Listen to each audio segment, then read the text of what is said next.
How to delete Bybit account permanently. Hello everyone, welcome to the channel. This is Rose and I'm here to guide you on how to delete Bybit account permanently.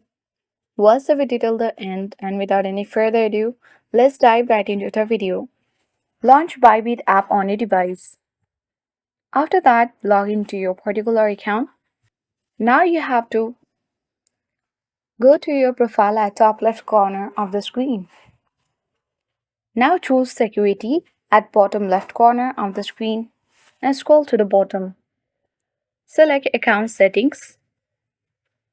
Now you will see an option to deactivate an account.